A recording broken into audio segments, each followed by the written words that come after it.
What's the first thing that you think about when I say retro game console? That's right, the PlayStation 4. It was like one whole number ago. And I reviewed a lot of PS4 games over the years with many more on the way. So sit back and relax, enjoy a fine collection, a curated collection of PS4 reviews here in Best PlayStation 4 Reviews by Classic Game Room.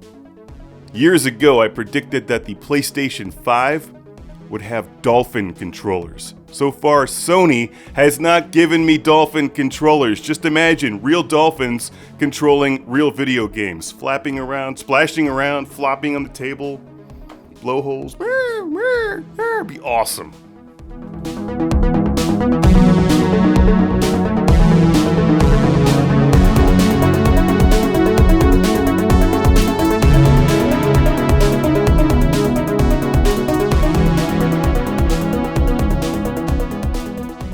Welcome to Classic Game Room for the review of Driveclub VR in virtual reality.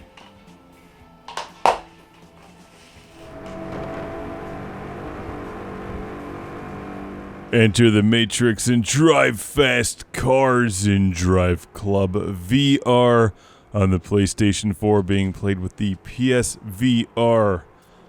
Here, a super cool version of Driveclub in virtual reality, which is far better than real reality. Real reality sucks. Name one thing that real reality is good for, beyond just playing Vectrex. You can't, because there's nothing else. In virtual reality, you can do just about anything you want, including driving really fast, expensive cars in your socks. Woo! Take that, reality. There we go. That's fun. I don't even have to pay for the insurance on these things. They're free with the purchase of the game, which is actually pretty inexpensive. And that's a good thing, because you'll go broke after buying the PlayStation 4 VR headset, which isn't too bad. I held out as long as I could on the VR craze, but I always figured it would be good for a driving game, and it really is. This is fun. This is a lot of fun.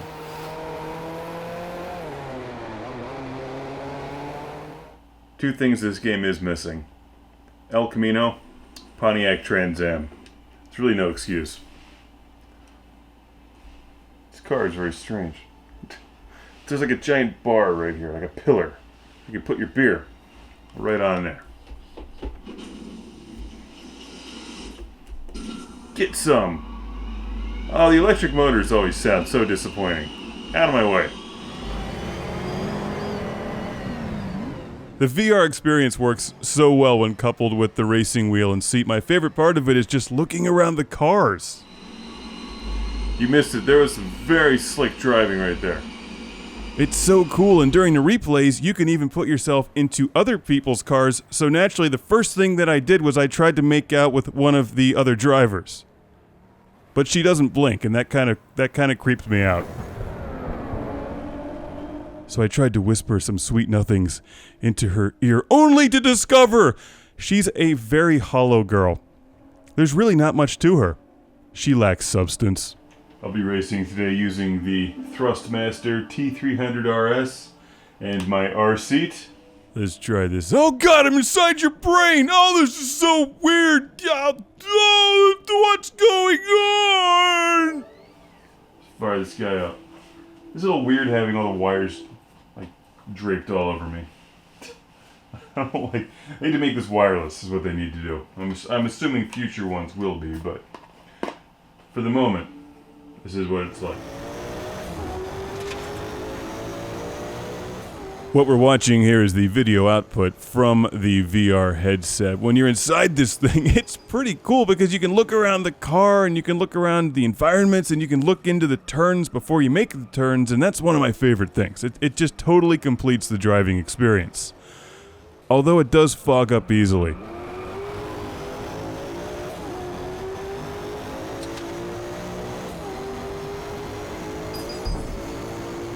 This is a very interesting thing.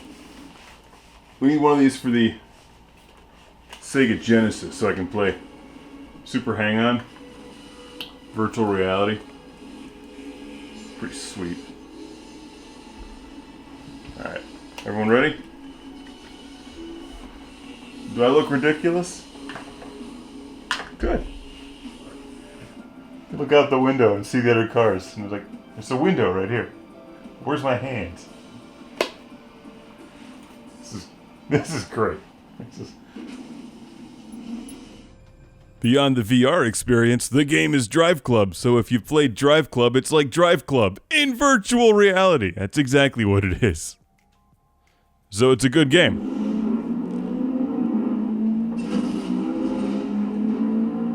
It's hard to drive when the stitching on the seat looks this nice. I mean, just look at those seats.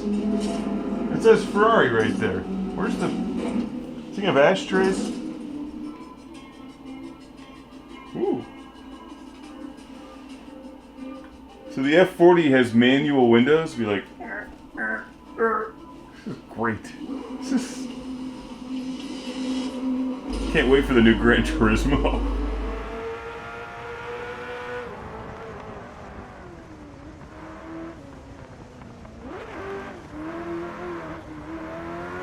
What we're watching here is one of the replays where you can look around during the replay and even put yourself in different cars. That's me in the F40 in the lead there. And I'm screwing around here. And I just love what happens in this sequence of events.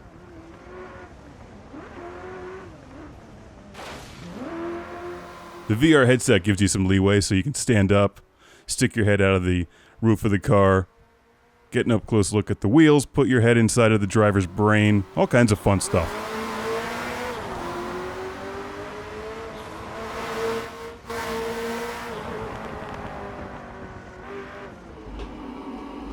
Ooh, tunnels. Tunnels are fun in virtual reality.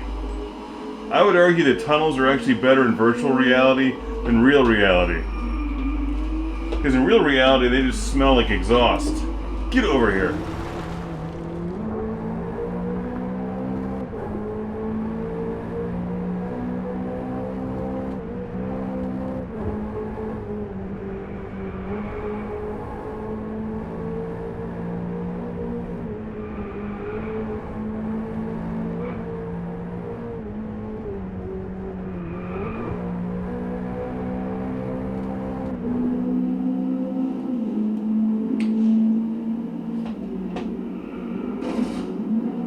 What a very festive tunnel that is.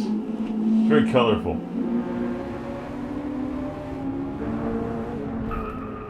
As you can probably tell, I like this game a lot. If you've invested in the PlayStation VR headset, buy it at once, especially if you like driving games.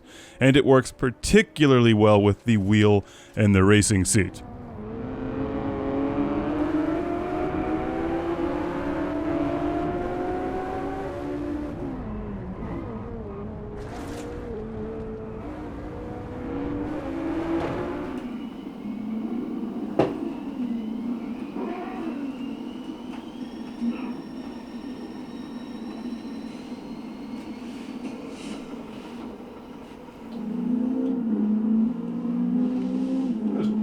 Whoa. Excuse me.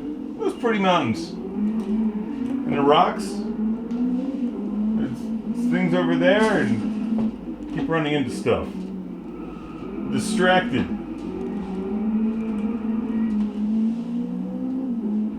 That's like Lord of the Rings up there. Look at that. I will smoke my enemies on that mountain.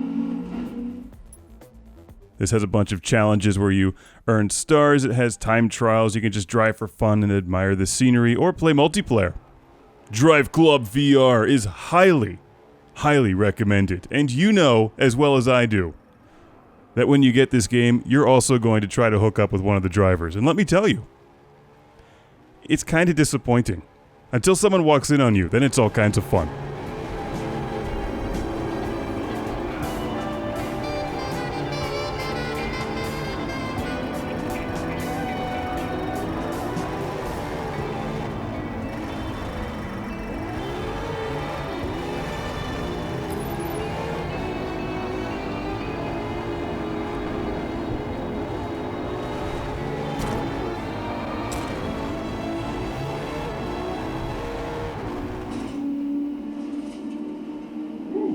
Nice mountain in the distance. Got houses. It could be a pub. Stop and get a drink after the race. Celebrate my victory. Just hit a sign. Getting a little foggy in here though.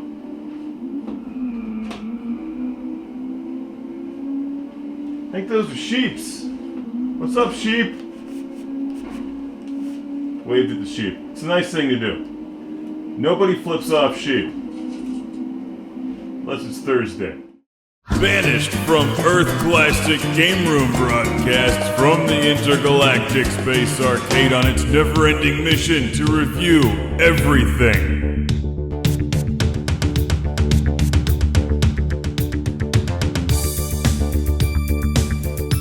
Welcome to Classic Game Room for the review of Dragon Quest Heroes, The World Trees Woe, and The Blight Below. Silly title, but a great game. Enjoy.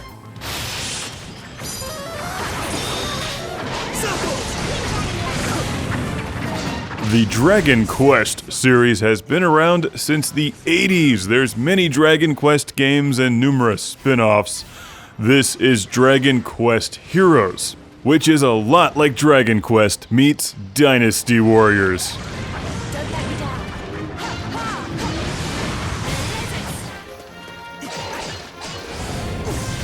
This is actually from the developers of Dynasty Warriors, and like I've been saying for years, you can reskin that series with anything. Gundam, The Legend of Zelda, in this case Dragon Quest, but wait, there's more.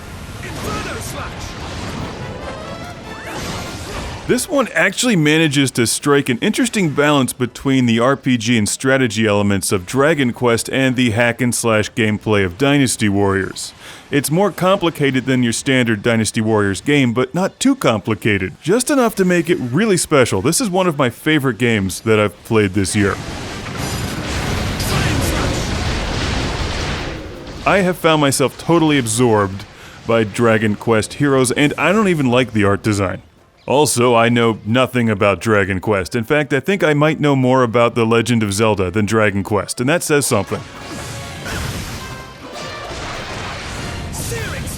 But I absolutely love the gameplay and strategy elements in Dragon Quest Heroes. This has kept me occupied for countless evenings. It's a great button masher, a good game to unwind to, and it's just lots of fun.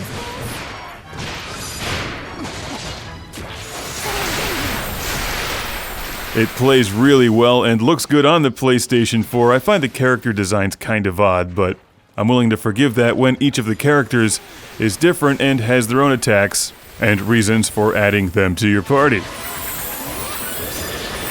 And a party it is. Prepare to mash buttons. If you've ever played Dynasty Warriors, you know the drill. To me, it looks like a motley crew of generic anime characters. We've got the cross-eyed guy, the stripper, and the dude who looks like he came straight out of Dragon Ball Z. But that's really where my disappointment ends. From there, Dragon Quest Heroes is amazing. It starts off like any other game in this genre. You hack and slash weak enemies and level up slowly, eventually unlocking new characters and new special magic attacks. If you pick this game up, give it some time. It takes at least 10 or 12, 15 hours until you really get into the serious explosive gameplay that you see on screen here.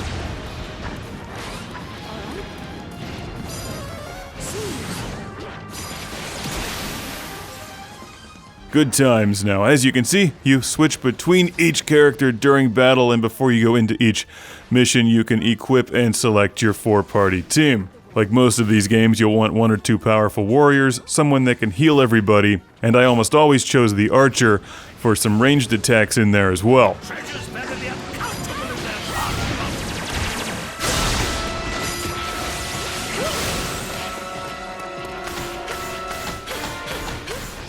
Sadly, you can't rely on your other teammates. They're all dumb as bricks and pretty much useless unless you take control of them, and that includes Fake Link. No, that's not Link, that's Terry going to a show in cosplay. He has the Quad Force and dates Zelda with an X. Totally different girl. I understand. Thank you.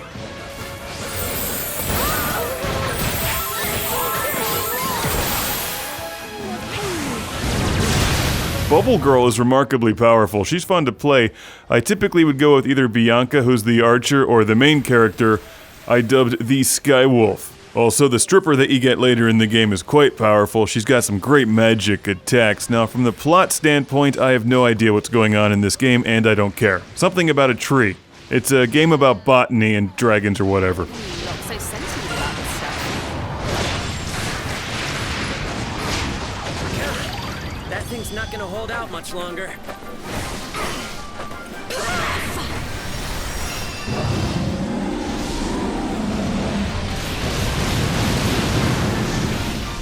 I'm hot stuff, huh? You don't play this for the plot, you play it for the gameplay and the strategy before each battle. How do you equip your party? What do you equip them with? And during the battle, like Dynasty Warriors, you need to know where to be on the battlefield in order to complete the mission.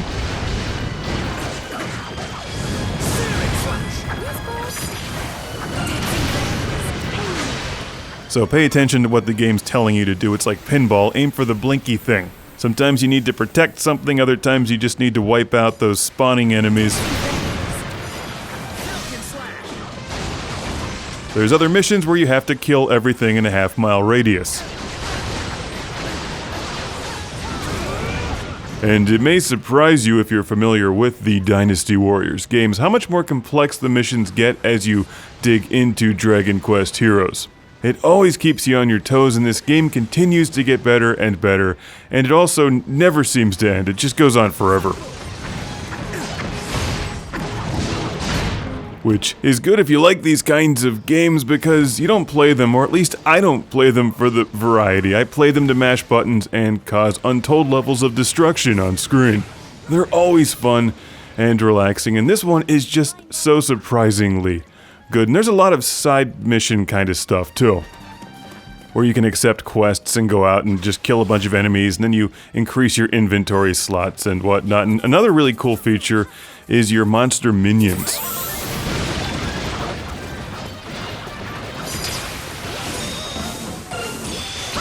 You can see my monster minion slots on the bottom left of the screen. They're really important later in the game when you have to defend things, because you've got to kill enemies all over the place, all over the field, all over the battlefield. And you collect monster minions after destroying monsters, especially the big ones, the powerful boss kind of monsters.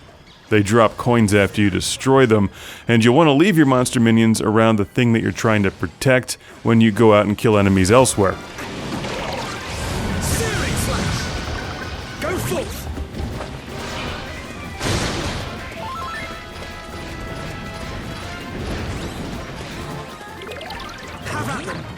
See, they're like personal bodyguards, and you want to take some side quests to unlock new monster minion slots. It's worth the time. I understand.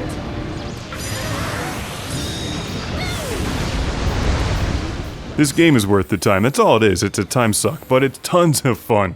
A great way to unwind after a hard day of slaughtering monsters in real life.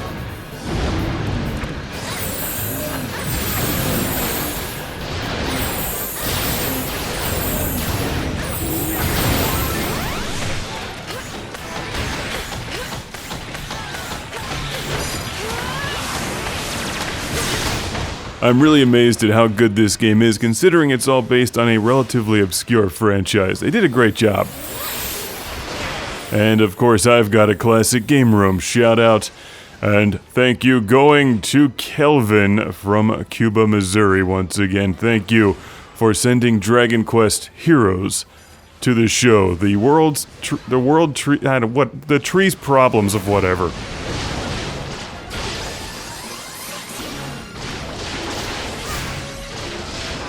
And did you catch the tree's name, by the way? It's...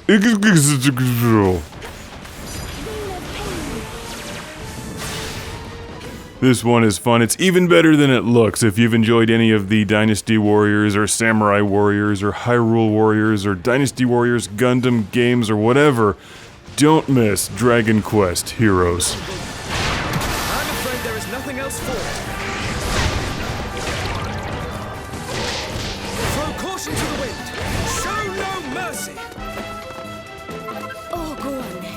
Getting down and dirty is what I do best after all.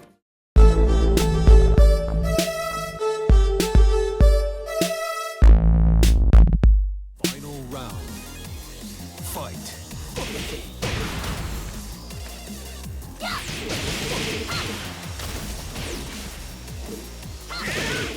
It's time for Tekken! Who doesn't love robot girls with chainsaw arms and an electric guitar? Who doesn't love Tekken?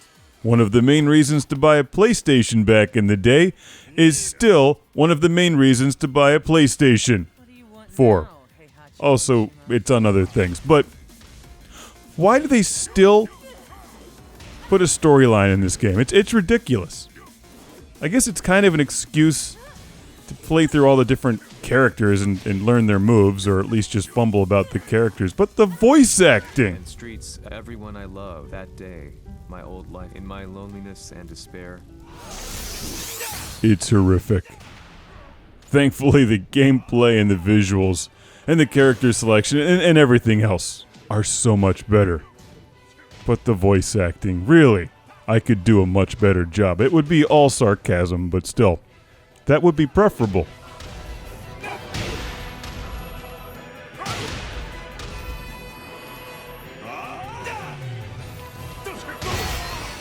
My range is sarcasm, and even more sarcasm.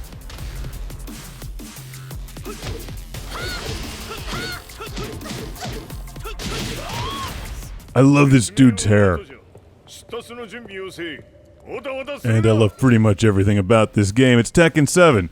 It's like Tekken... It's like the other ones, except new. How's that?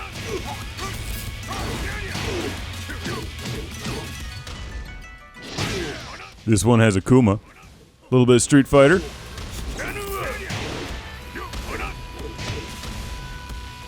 Apparently I'm not very good at using them, though.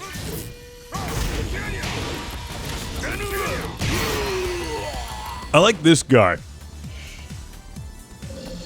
He reminds me of one of the big daddies from BioShock.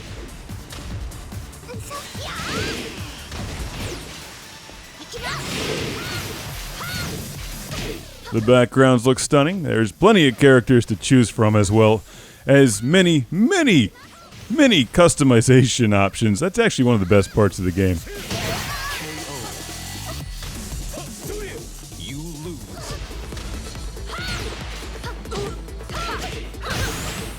There's a single-player storyline, single-player arcade mode. You can play through the treasure hunting mode or whatever to win battles, and that's how you unlock a lot of the different accessories, like the scuba gear and, yeah, that.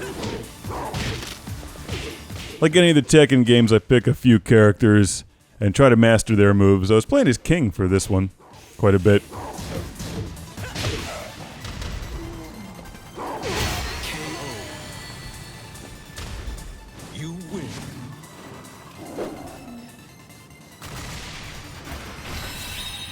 King looks pretty badass with a top hat and sunglasses. He should probably have that whole face thing looked at, though. That just doesn't seem right. Round one. Fight. As you might expect, now that we live in the future, there's a nice multiplayer mode. Go online and play other people. Or invite some friends over and play good old school on-the-couch multiplayer. I'm playing this with the mighty massive Hori R8P4 Premium Vuelix Fight Stick. Doesn't make me any better, but it does make me feel a whole lot more badass when I'm getting my ass kicked by someone else on the internet.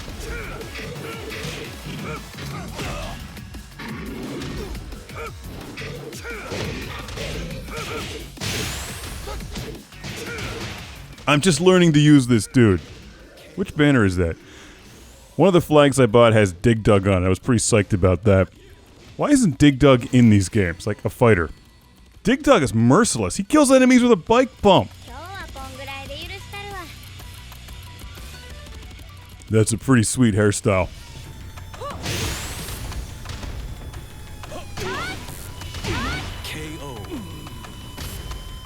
But those pants. Oh, here's the Dig Dug flag. That's what I was thinking about. And the frog hat.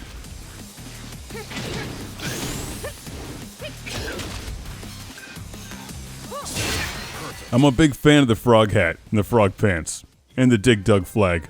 I'm a big fan of this game. It's big, it's explosive, it's exactly what you want Tekken to be. It's a technical fighting game. You can get by with button mashing, but to play it right, to play it well, you've got to memorize the combos and the special moves. But it's just fun. I mean, it's just a good fighting game. It's Tekken.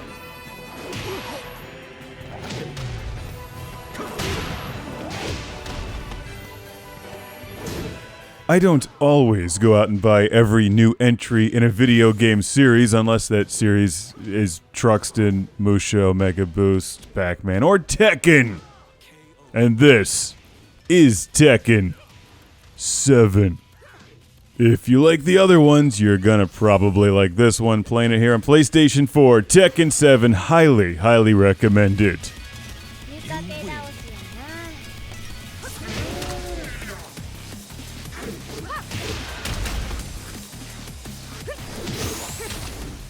For more good times with video games, make sure to follow me on PlayStation 4, Classic Game Room on Instagram, and the Ultramassive Video Game Console Guide 2 is now out on Amazon.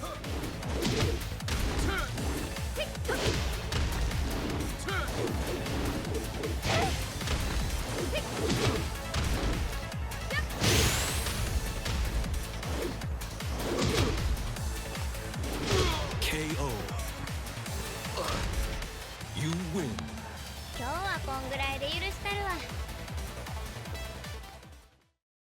Banished from Earth Classic Game Room broadcasts from the Intergalactic Space Arcade on its never-ending mission to review everything.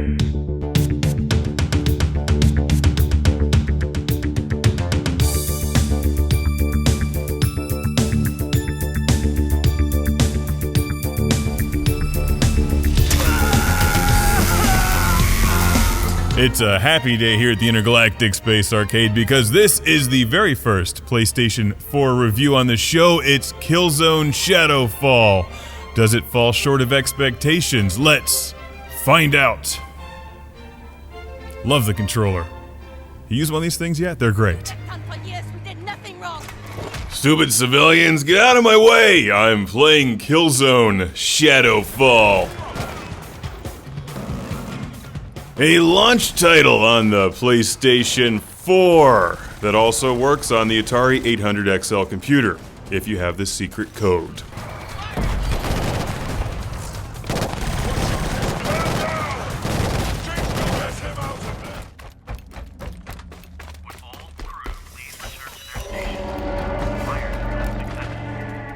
Beyond the hype, Killzone Shadow Fall is just another first-person shooter, albeit a very good one.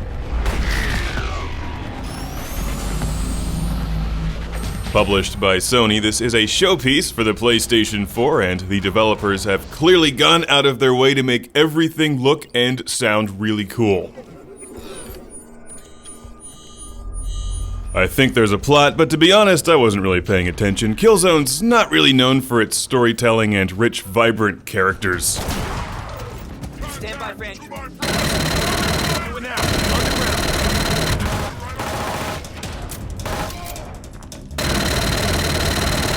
Killzone is about style and action, and Shadowfall does not disappoint. If anything, it's far better than I expected.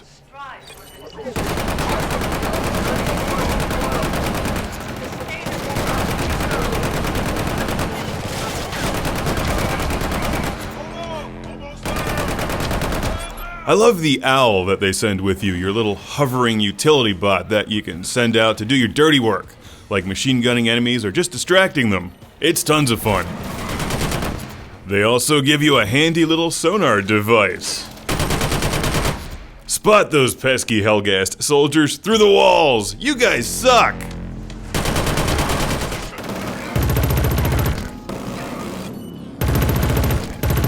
Shadowfall definitely looks good, but it also sounds great. It's frequently easy to overlook the audio in these games, but Killzone Shadowfall, when played on a massive home theater system, is quite an experience. I think the PlayStation 4 has far better surround sound than the PS3 ever did. And this game makes good use of it with lots of rich, deep bass, cool sound effects, good music, and an immersive sound field. It definitely looks better than the PlayStation 3, but this guy here disagrees with me. Visually, as you can see, the game looks like a Killzone game with great lighting. Love the lighting in this one.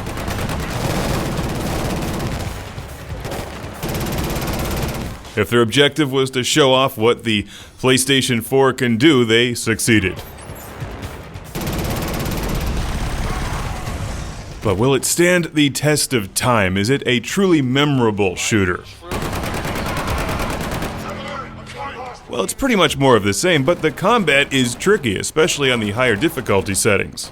Killzone forces you not only to play well and aim, but to use your OWL and your sonar to survive. The plot itself is fairly one-dimensional and the characters aren't terribly likable, but the battles and the environments and the rich audio mix deliver a great experience worth playing more than once.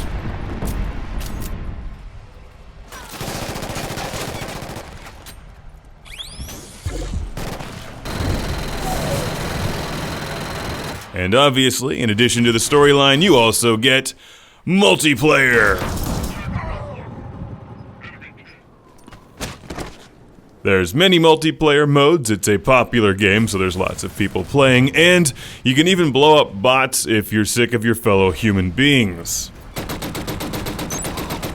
Killzone Shadow Fall also uses the neat touch and swipe feature on the PlayStation 4 controller to give commands to your OWL, like launching a zipline, or attacking enemies, or getting you a beer. Or maybe that's just what I want it to do. You know, the game is really good for what it is. If you like first-person shooters with a cool, dark, sci-fi plot, multiplayer, and great art design, then you'll love this one. I like the game, but what do you think? You can go to ClassicGameRoom.com and leave your own CGR community review, or just play the game until your thumbs bleed.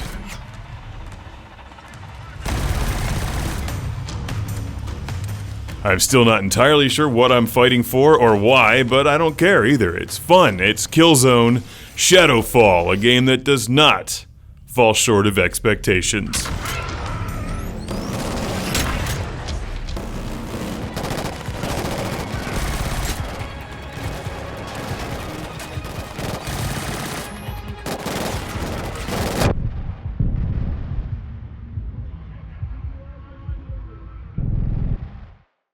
Do you like classic game room and more classic game room?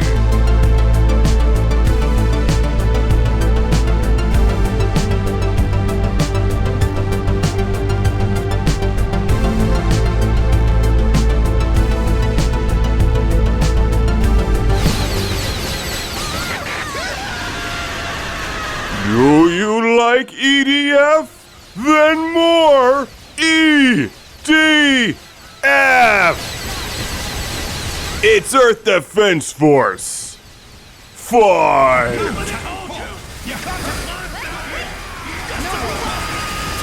Being played here on the ColecoVision. Just kidding, it's the PlayStation 5. It's actually a PlayStation 4 game, but it requires the power of the PlayStation 5. There were like flames shooting out of the side of it. Probably should have that looked at. Sergeant, the enemy is much stronger than you can imagine. Before I get started, let's talk about that special moment in everyone's life. I'm not talking about falling in love or having kids or any of that crap. Kids just get in the way and wives yell at you. But Earth Defense Force is yours forever once you discover the magical powers of the greatest game franchise in the history of the universe.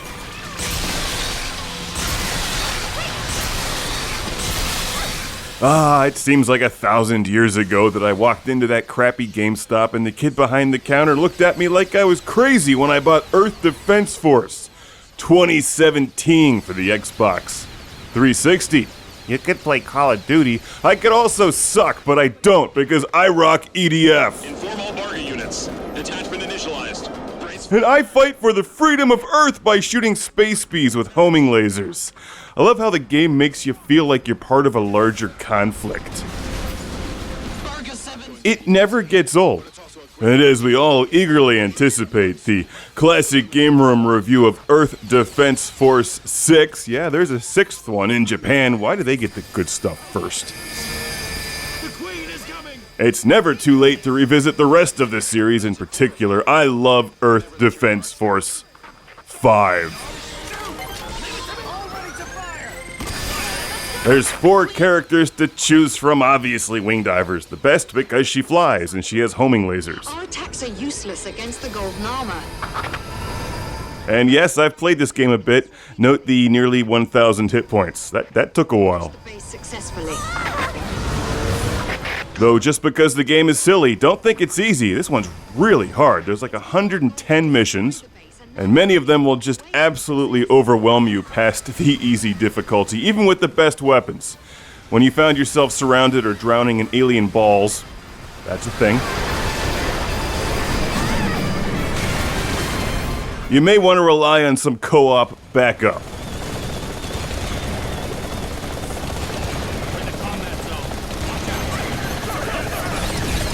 Split-screen co-op is crazy fun in this game, and it's a good way to collect new weapons and armor as well.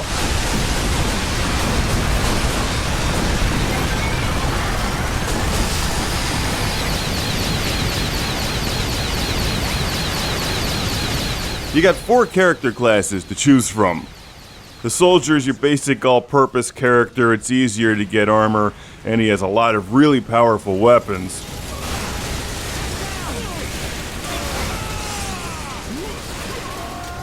Wingdiver is a bit more delicate, harder to level up, and if you get surrounded, you're screwed. The Fencer is the big guy with like the multiple guns. He's tricky to use, as is the Air Raider, who summons vehicles. Those two are best for co-op. If you're just getting into it, stick with Soldier or Wingdiver, because pretty much every mission ends the same way. When you lose, you just find yourself overwhelmed. And if for some reason you've never played this series, you plow your way through missions, collecting armor and weapons. You can increase the difficulty, which then drops, where the enemies then drop bigger, more powerful weapons. So what you want to do is you want to find that one mission, like later in the game when you can increase the difficulty to hard, or hardest, or inferno, which will kill you instantly, and try to pick up that like one weapon that'll help you get through the rest of the game.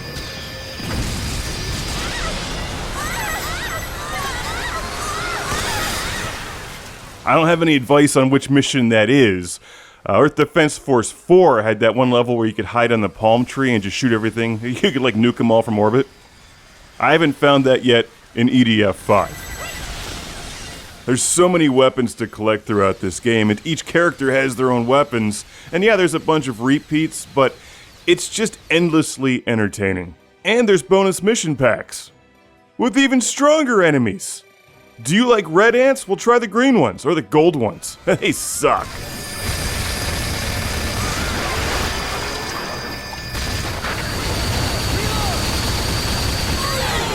What else can be said about Earth Defense Force 5? It's just one of the most fun games that I've ever played. The Sandlot games just keep getting better. There's some spin-offs. You can check out Iron Rain. It's good, but this is better. It plays really well on the PlayStation 4 or the PlayStation 5, and I'm eagerly anticipating getting my hands on the 6th one. I'm not sure if I can wait for the translation.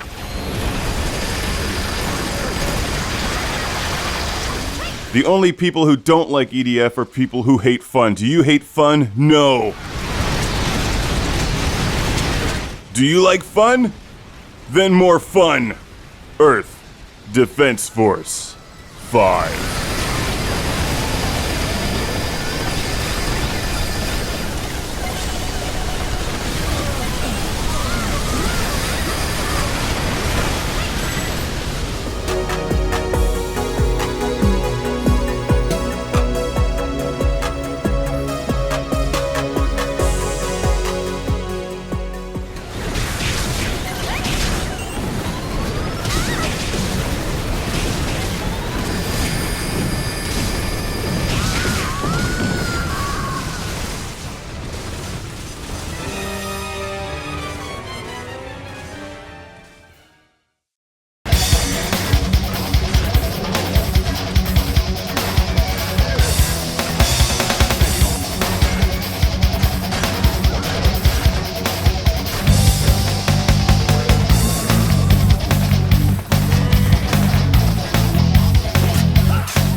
Welcome to Classic Game Room for the review of Assassin's Creed Syndicate on the Neo Geo.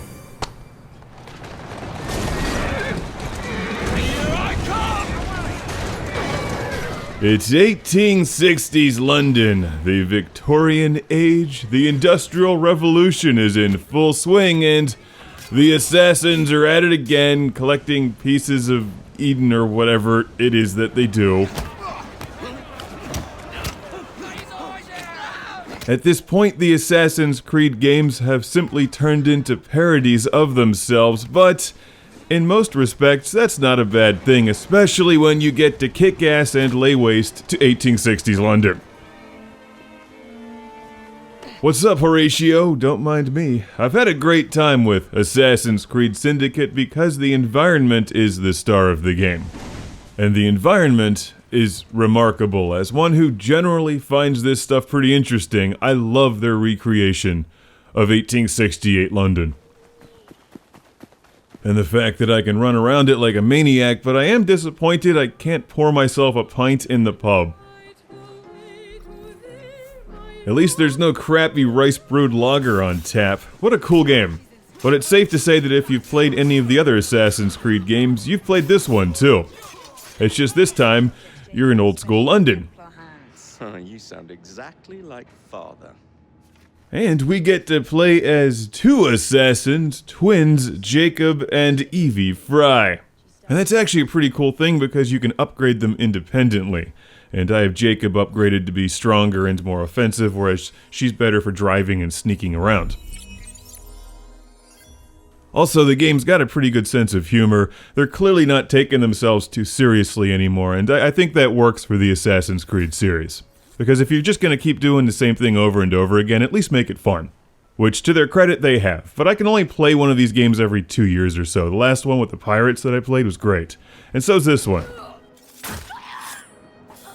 You've got your usual variety of Assassin's Creed mission types. You can play through the storyline, meet a bunch of historical characters like Alexander Graham Bell, Mr. Bell?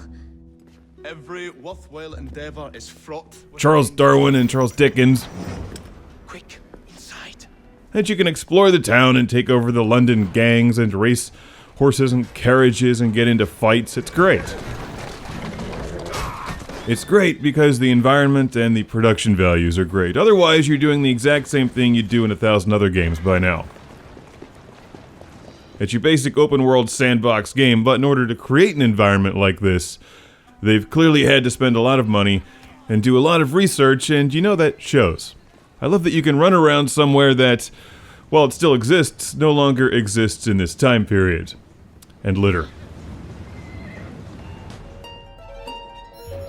The structure of the game is almost identical to the Far Cry series by now. In fact, I've spent most of my time just conquering the map, which is, of course, tons of fun.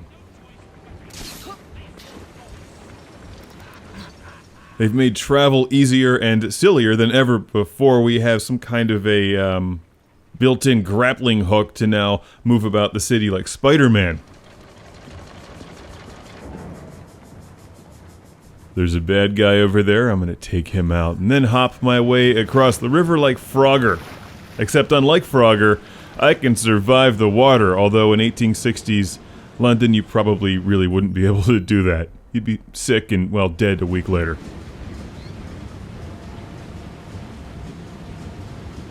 You can see the direction that they're heading with this series. The stories, well, they lost me after the second one, to be honest.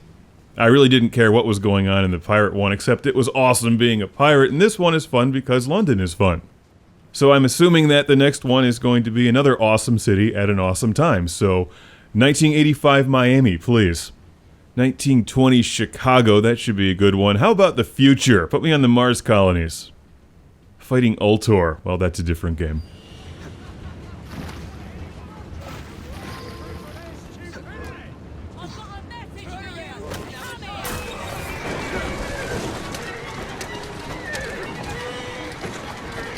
I love the racing in the game, that's a lot of fun, and the combat is definitely pretty easy by now. You can take out 20 bad guys without breaking a sweat. It's not a difficult game, it's just a fun game to explore and lose numerous hours of your life in.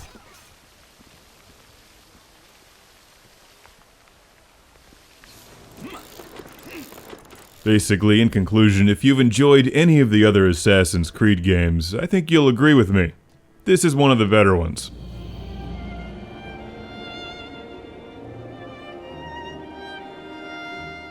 If you've never played an Assassin's Creed game before and you want to learn a little bit more about the environment and the series, then I'd start with the second one, but you can also just dive right into Assassin's Creed Syndicate.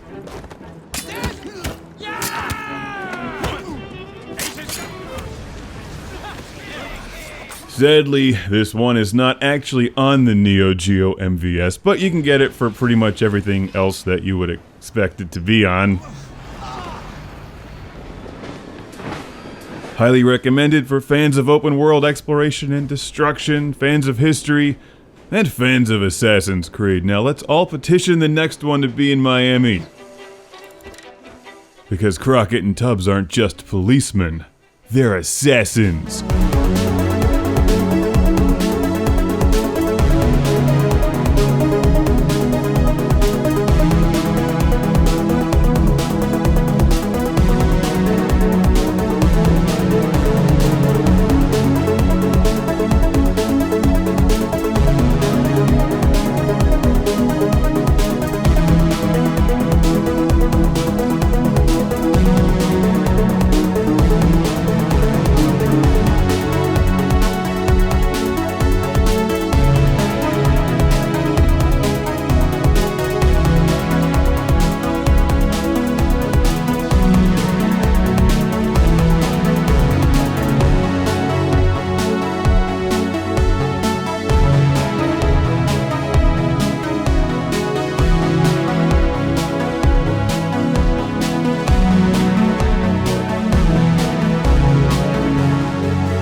Banished from Earth, Classic Game Room broadcasts from the Intergalactic Space Arcade on its never-ending mission to review everything.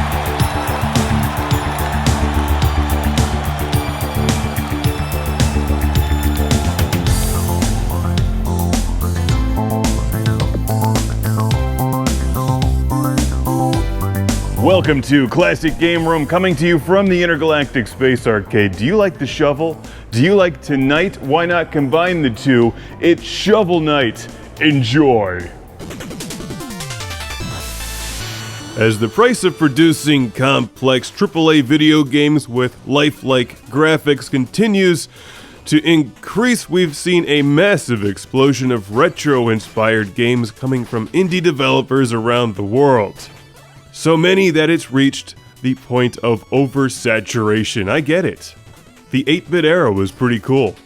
But just because you throw blocky graphics and an old-school inspired soundtrack on top of a game doesn't make it good. Unless the game is good to begin with, like Shovel Knight.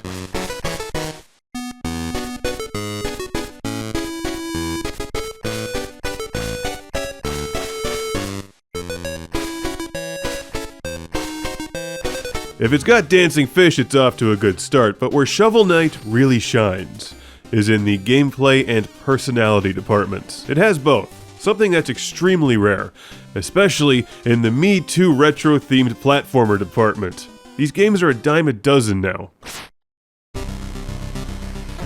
And it takes something special to make one rise to the top of the blocky lava, like Shovel Knight.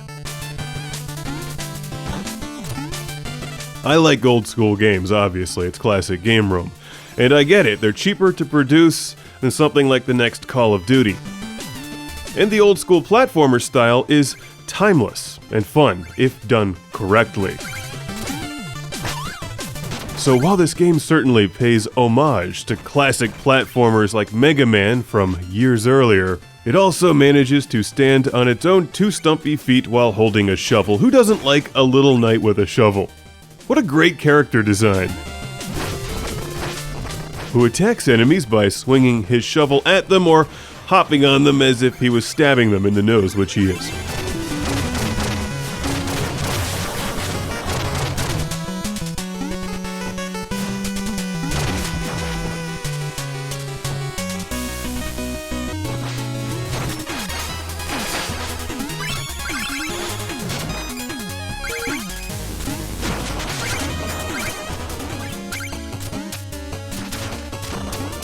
Shovel Knight is one of these games that just plays well. The controls are really sharp.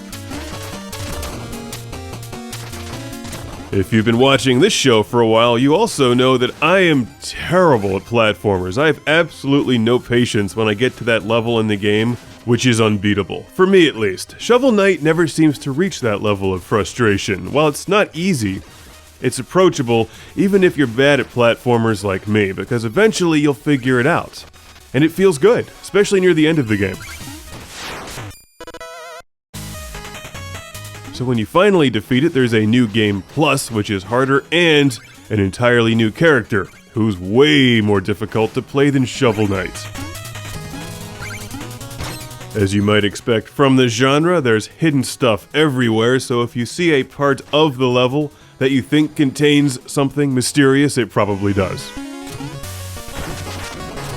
And if you can't reach it right away, you've either got to buy some new magic, or figure out how to hop on enemies and get there.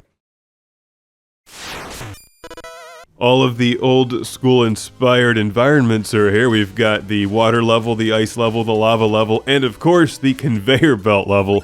You can't have a platformer without a conveyor belt level.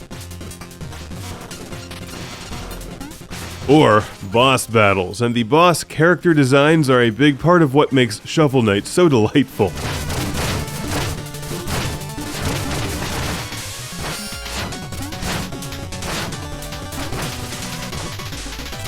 fact, a lot of what makes this game delightful is the art design. It looks great. And of course, it's always fun to see a game that could have come on a Super Nintendo or Sega Genesis cartridge arrive on a PlayStation 4 disc. This is also available on the Xbox One and the Wii U. Each version of the game seems to get something special. In this case, it's an unlockable suit of Kratos armor.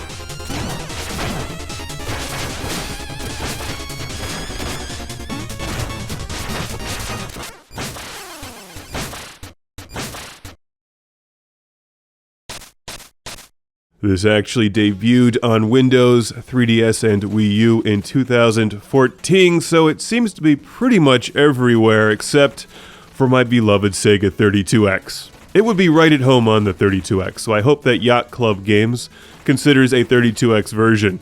Or at least Sega CD, that music would really shine on CD. Great music.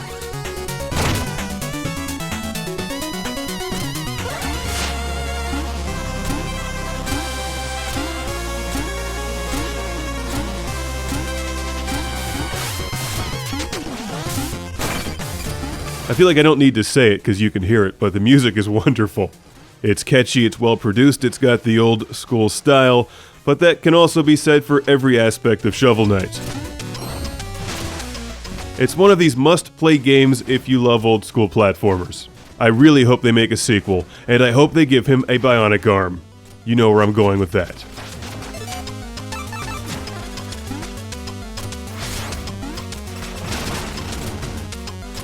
Shovel Knight! There's going to be a massive extended cut of this review for you Patreon backers getting the EX cuts, and thanks to everyone who watched me fail miserably on Twitch over and over and over again. The difference between this game and a lot of other platformers is that I just wanted to keep playing because it's so much fun. So thank you to Kelvin from Cuba, Missouri for sending this to the show.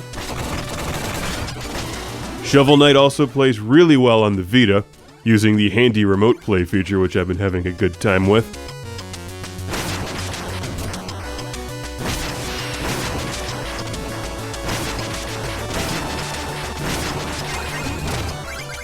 Oh look, there's bags of loot from where I died earlier. Thank you, Unlimited continues. You have no idea how bad I am at these games.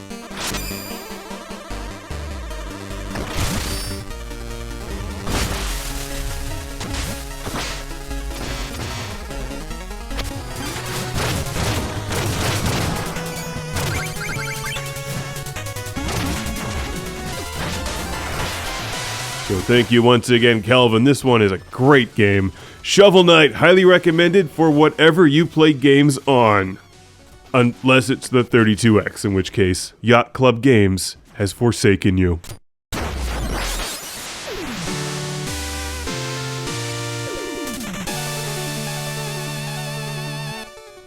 Yo, are you enjoying the Shovel Knight review? I know that I had a good time playing the game, which is why I recorded a ton of footage, so let's enjoy some more knighting and shoveling.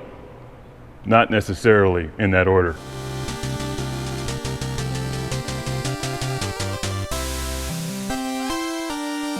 Yeah, in addition to all of the important things like gameplay and good music and stuff, Shovel Knight also comes with a full-color manual that has a notes section. So that if you want to write notes, there's lines where you can do that. There's also colors and character descriptions. They call their knight yacht. I named mine Vectrex because I can. There's hidden stuff scattered all throughout Shovel Knight, much of which you won't be able to discover until you've leveled up and picked up loads of new magic. PlayStation 4 owners can find Kratos as a boss to battle, who really isn't all that difficult considering he's Kratos. Maybe he's Kratos Light. I like the 8-bit God of War music. This is a bit disappointing only from the standpoint that I wish they would have used him more. He's really hard to find, and then when you do, he's like gone immediately. But you do unlock the best armor in the game, which pretty much doubles the power of Shovel Knight when you have the Kratos Shovel of Death Chains of Olympus thing.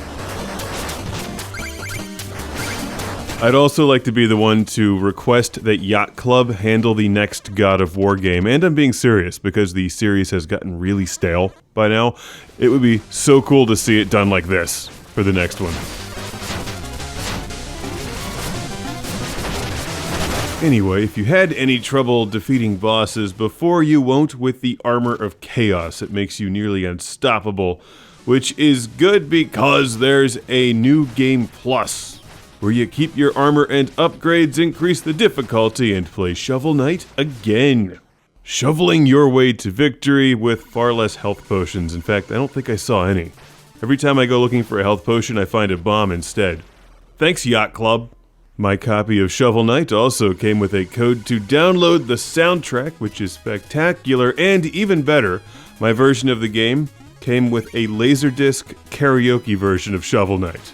If you didn't get your Laserdisc, contact Yacht Club and ask why. I'm sure they'll sound very confused, but it's an act. There's also a challenge mode, and when you beat the game, you get an entirely new game, Shovel Knight. Plague of Shadows, where you play with Plague Knight, who's very interesting. He really changes the game because suddenly the simplest things get really difficult and the most difficult things get really simple. Because you don't bash enemies with a shovel, instead you throw bombs at them. And then you have to jump distances by charging up your bomb and exploding in the air. It's pretty clever. Good way to play the same game again, but not at all the same. Your most powerful attack is Shovel Knight is jumping on things with your shovel. Plague Knight is just completely different. And he has all new magic, and you'll be amazed at what a different game it makes. I died here about 10 times. It looks really simple, but with Plague Knight, it's not. Because you have to get your timing and the angle of your fire just right. In order to jump any distances, you hold down the square button, charge up, and then do a little double jump, and then let go of your charge where he explodes and then flies through the air unpredictably. Good times.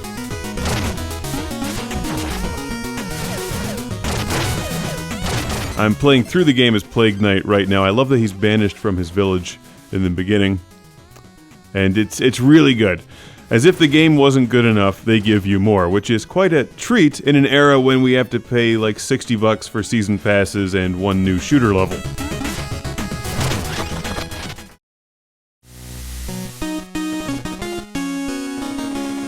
This is discrimination. It's time to bring in Nuclear Airburst Night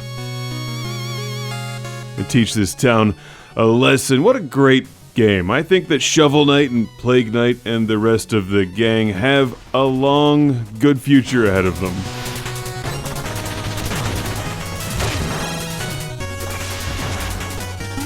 You're getting at least 2 games for the price of one, and they're both good games. You're getting the challenge modes, which I haven't spent any time with, and while I haven't played the Wii U version, the Shovel Knight amiibo looks great. So there you go. Plague, Shovel, and Knight your way to victory at Shovel Knight. I hope you've enjoyed this extended cut review. It's been a great time playing this game. Sometimes it's tough reviewing a lot of games because I could totally spend way more time with this one. Shovel Knight. Super duper highly recommended.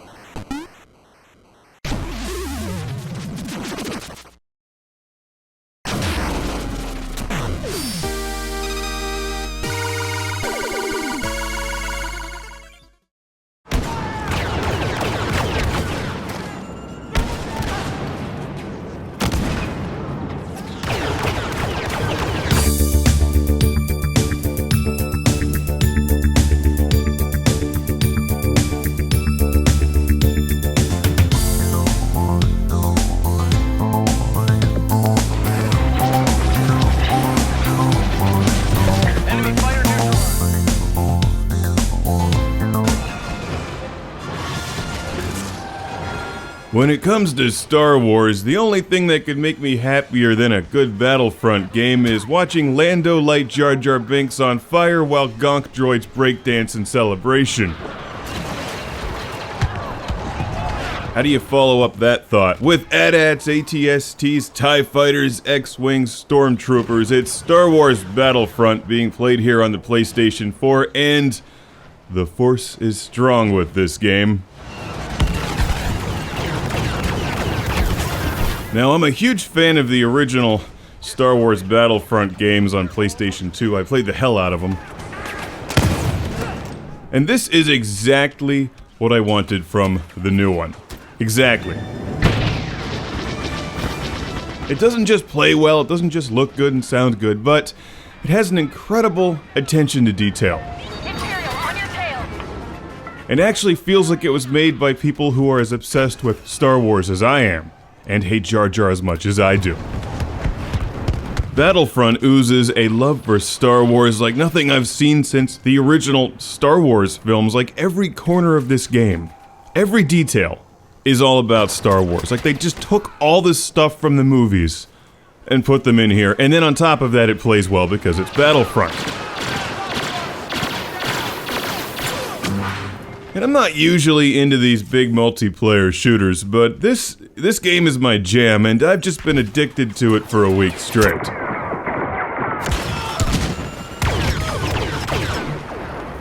You've got your multiple camera perspectives, your first-person shooter perspective, and then the behind the Stormtrooper Battlefront perspective, numerous single-player options, and a wealth of online multiplayer options.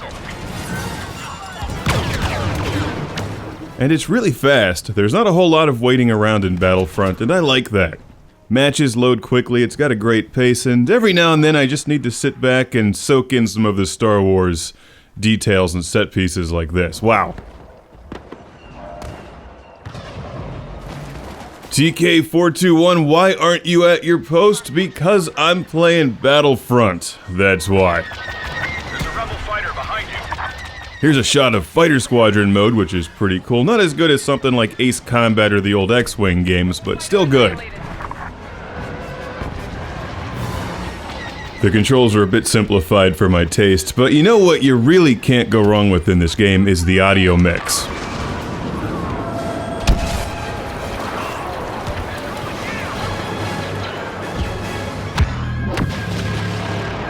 Skywalker has been defeated. The rib-crushing thermal imploder is possibly the second most Lando thing ever behind Lando.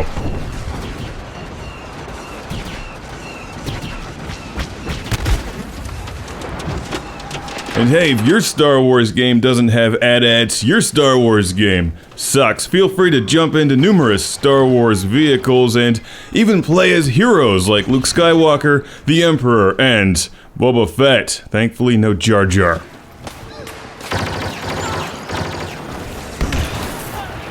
Like all the other big online multiplayer shooters these days, as you level up, you unlock new weapons and gear and stuff.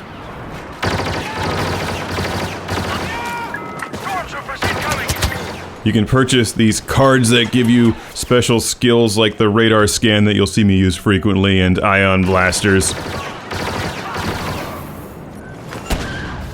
Battlefront is a great example of a game that doesn't do things all that much differently than a lot of other games. It just does it really well, and you're immersed in the Star Wars universe. If I have any gripes at all, it's that they don't really give you that many maps, but what maps they do give you are excellent. And you know they'll be more than happy to sell you DLC and season passes. I just bought the basic version of the game, and I'm already ready to throw more money at the screen. Just make more maps. And if I could make a request, 2 requests, give me Cloud City and Naboo. Not because I like Naboo, but because I want to destroy it and slaughter Gungans with a flamethrower, so add that in too.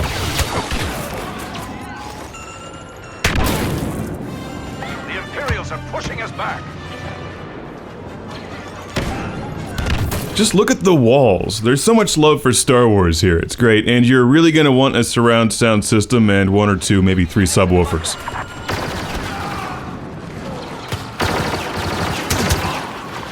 Our AT-AT is being targeted by an enemy bomber.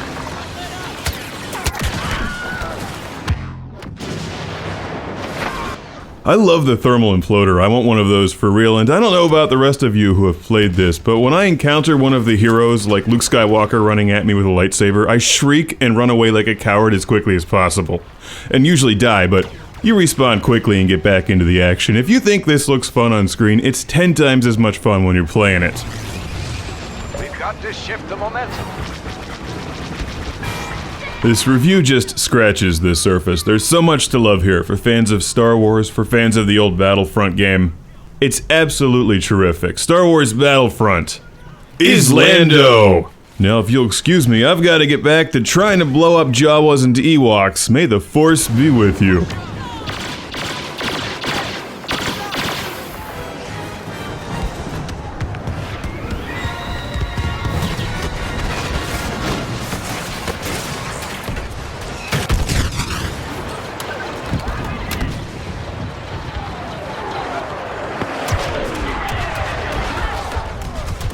Ensure our transport ship makes it out in one piece.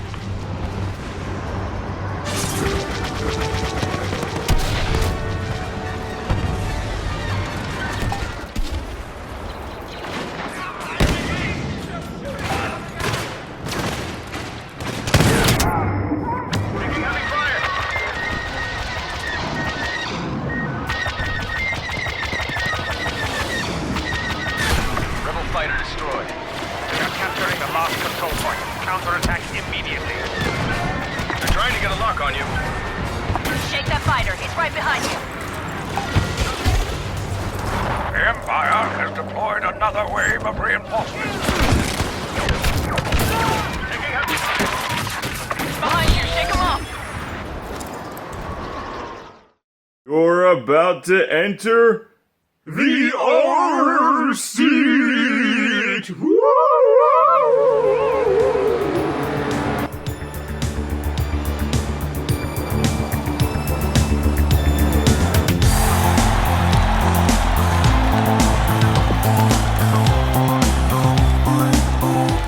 Welcome to Classic Game Room for a not-so-classic game, but a great racing game on the PlayStation 4. This is Assetto Corsa.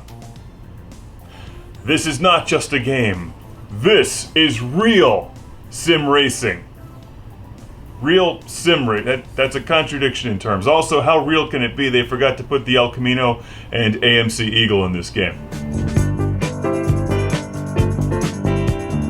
Originally released in 2014 or so for the PC, this is the PlayStation 4 release of Assetto Corsa, which conveniently fits in the Atari 2600 travel case, because otherwise I would just slam this game without mercy.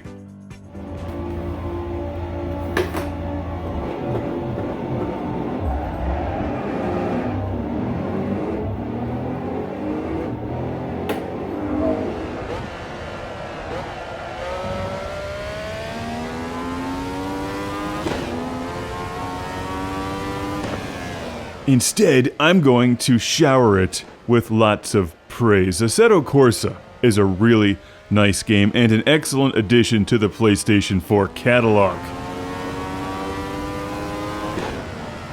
Because most of the driving games that we get on game systems these days are big-budget, arcade-style racing sims like Gran Turismo, Forza, Project Cars, or Driveclub.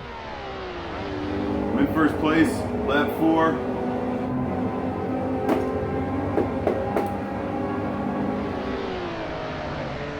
All games that I really like, but I also enjoy sim racers like Assetto Corsa, which puts more emphasis on realism than flashy cutscenes, leveling up, and extreme. That being said, if you're used to games like Driveclub, you'll definitely miss the menus because Assetto Corsa is a bit rough around the edges, particularly in the game interface.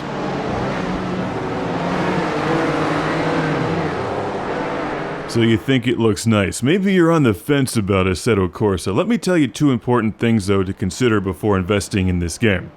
1. You'll probably want a racing wheel and a seat. This isn't the kind of game that plays real well with the controller. We're not playing Need for Speed or Grand Theft Auto here. Since the game's emphasis is on realism, you'll want the most realistic way to play it possible, so seriously consider a wheel and seat. Also, if you're used to games like Gran Turismo, give it some time. There's a sizable learning curve here. It'll take you a while to figure out Assetto Corsa's limits if you're not used to this kind of game. If you've played games like iRacing, for example, you'll know exactly what to expect. But if you haven't, turn on all of the assists. Make it as easy as possible and just get used to the feel of the game.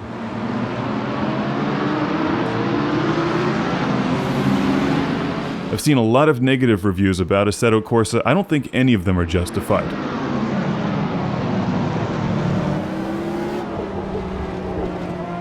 Like I said in some of my Laps of Awesome videos, it doesn't make a great first impression because I think those of us into PlayStation 4 games and, Xbox One and stuff are used to games like Forza Horizon 3, which have monstrous budgets, right? And they have teams of people working on the menus and the interface. This game clearly doesn't have that kind of a budget, but what budget they did have, they put into the racing. And that's where Assetto Corsa shines, the driving. If you're not really into the driving aspect of this, Assetto Corsa isn't for you.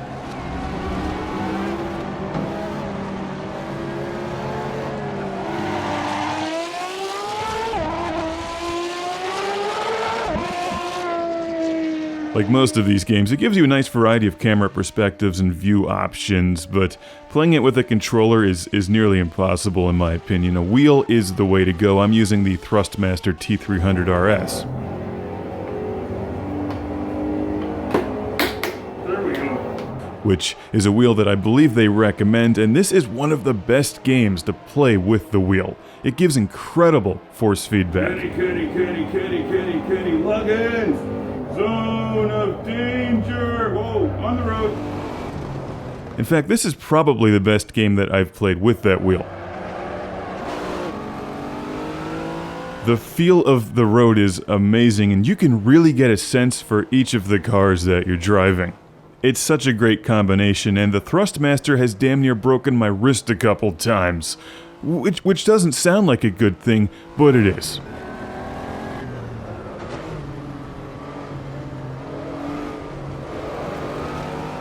Going from something like this Lamborghini to a GT car is night and day, and you can feel every bit of it.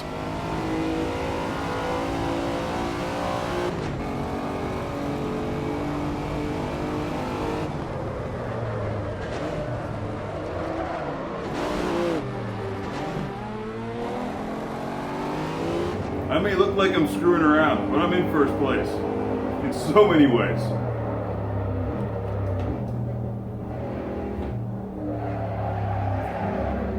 Iron strong. The game has a few other issues here and there. For some reason, the menu music only plays through one channel half the time, the replays are a bit buggy, and there's no Kenny Loggins on the soundtrack, which is always a disappointment. How can I drive through the zone of danger without Kenny Loggins in my Lamborghini.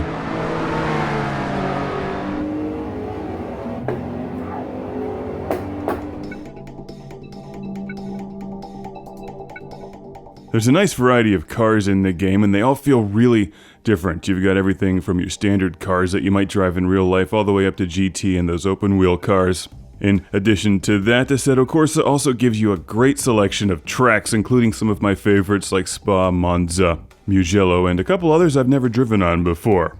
Unlike your big racers like Forza and Gran Turismo, you don't collect cars and earn experience points. Instead, you have all the cars in the game at once, except for the ones that you need to download as DLC. Even this game is plagued with DLC. There's a pseudo-career mode where you start off with smaller cars and basically just drive your way through the game, making your way to the bigger ones. You can also drive special events which challenge you on different tracks with different cars, and they're really good, and they're tough. Clearly, what Sex Panther needs is the tear and tilt action.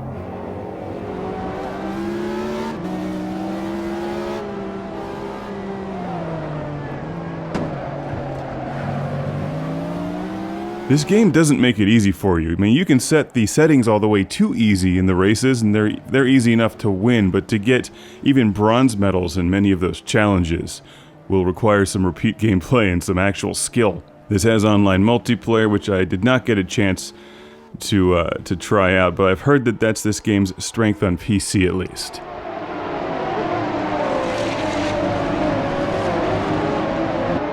One of the things I enjoyed the most was just creating my own races, setting the difficulty, and making it competitive, and just driving and having fun.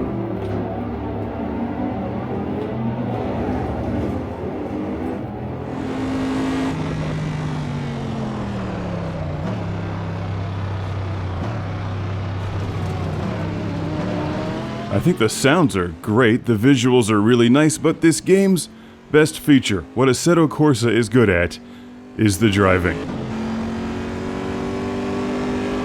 I don't imagine it's easy for a sim racer to break into the console market, especially when this game is best enjoyed with a wheel attached to a racing suit. But if you've been enjoying driving games and you love some of these other series that I've talked about, try this one as well. It's got some additional challenge that will make it a really special game in your collection.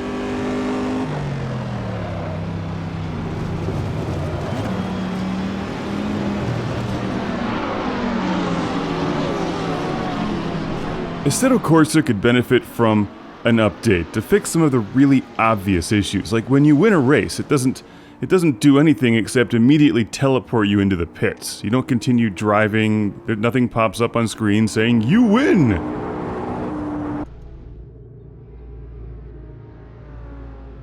You see, look, Assetto Corsa developers, if you're going to appeal to the mainstream with this great game, you've got to take this negative and make it a positive.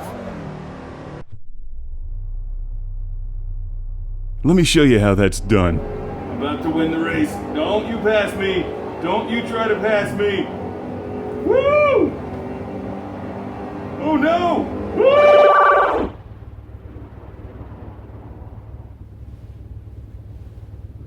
I've entered the R zone.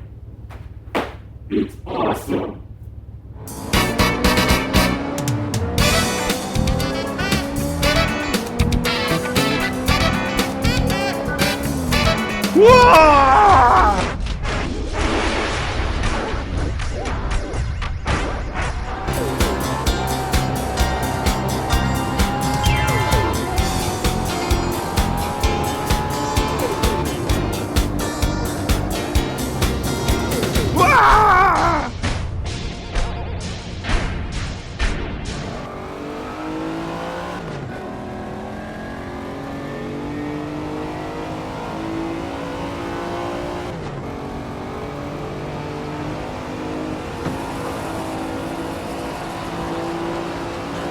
Whoa!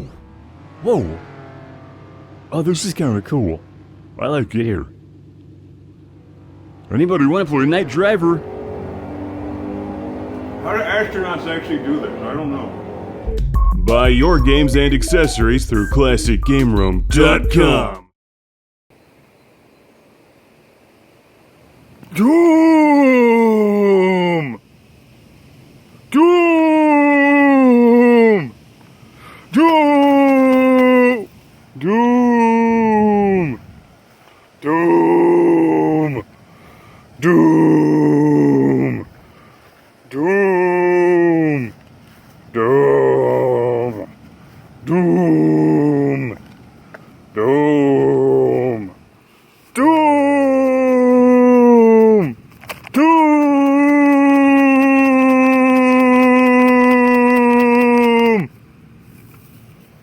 Doom! Doom! Stupid clouds! Doom! Doom! Doom! Doom! High five. Doom! Another high five. Doom! Doom! EDF! Doom! Doom! Doom! Flowers. Doom!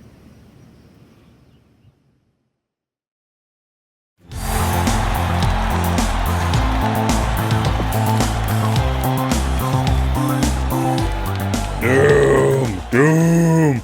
Doom! Doom! I actually have more to say about this game. It's just really fun to say Doom! Doom! Dum dum dum dum dum dum dum dum dum dum dum.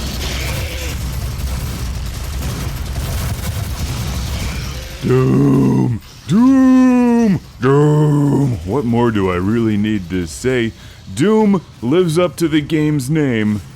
Doom. One of the original old-school first-person shooters. I've been playing Doom since 1994. Used to stay up all night in my dorm room, blowing demons to bits with a shotgun because back then there was nothing else like it.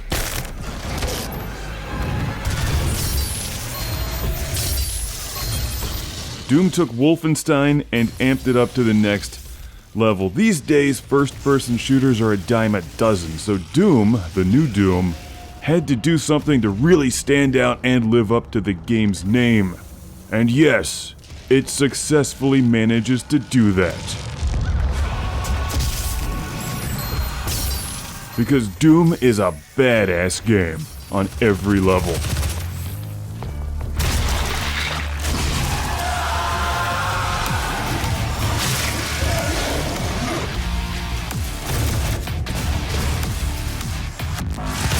Starting with the game's music and sound effects, I think they really had to go out of their way to make sure the game sounded even more intense than it plays. And they succeeded in their mission with room to spare. The soundtrack is amazing. This last filter and Argent energy will no longer exist in this solar system. Although apparently, the voice actor for Hayden is not Peter Cullen, who does Optimus Prime. Sounds just like him though.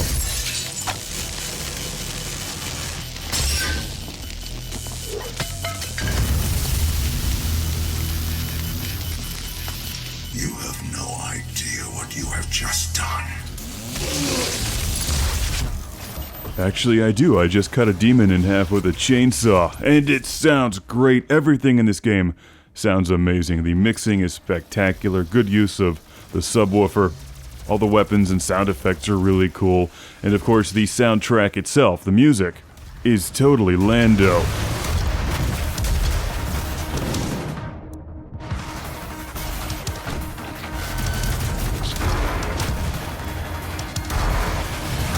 While the game looks brand new, another thing the developers managed to do was make the new Doom play like the old Doom. It feels remarkably similar, and different than a lot of the newer first-person shooters. You enter a room, and you know you're just going to be surrounded on all sides by enemies trying to kill you. Hiding behind a barrel and shooting things in the head just won't work for you in Doom. You've got to keep moving in this game, and that's one reason I really like it. Doom is as good as a game like Wolfenstein: The New Order. The big difference between the two is that that game succeeds more in level diversity. At some point, Doom always feels exactly the same, and that's the game's biggest weakness. When blood and fire become commonplace, you know the game needs to mix it up with something like unicorns and bubbles.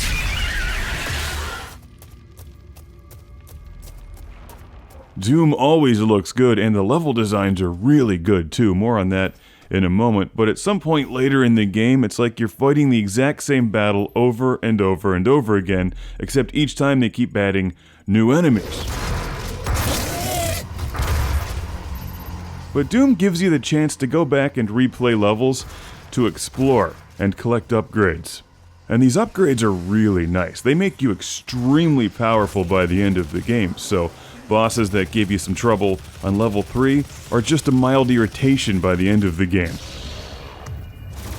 Yet it's always fun and extreme. Doom is just straight action the entire way through. It's not nearly as interesting as Doom 3. I really liked Doom 3 and the emphasis on storytelling. I like the way that whole game unfolded. The new Doom is just straight action, so it's good on a different level. It's just a different game. More like the original Doom.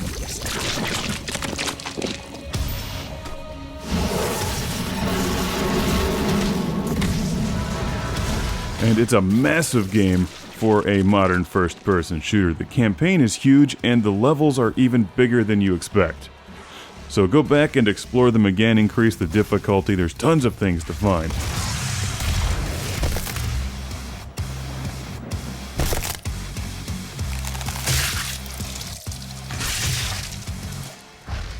Doom has multiplayer, but if you're more into the single-player campaign like me, this game delivers. And I love that the game has health and armor. You can't just hide in a corner and regenerate. You're not Nathan Drake, you don't have that hair, and there's no overshield to be found. Just Doom. Lots of it. Doom. Doom. Doom. If you're looking for anything more than Doom, you won't find it here. But you will find some pop vinyl figures, or at least off-brand knockoffs.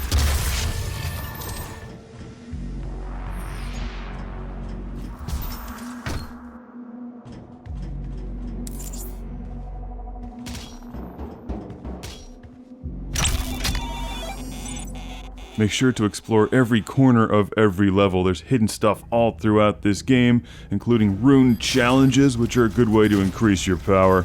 There's even levels from the original Doom.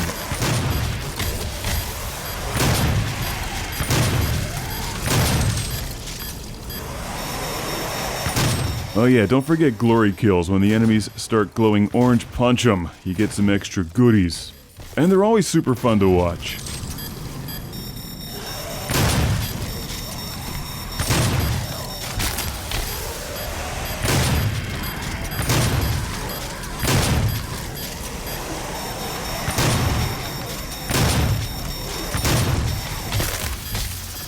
I'm not really into multiplayer, so I can't say I even tried that, but I have spent a lot of time going back and replaying Doom levels and just exploring. It's tons of fun, especially when you're super powerful and go back to the beginning of the game.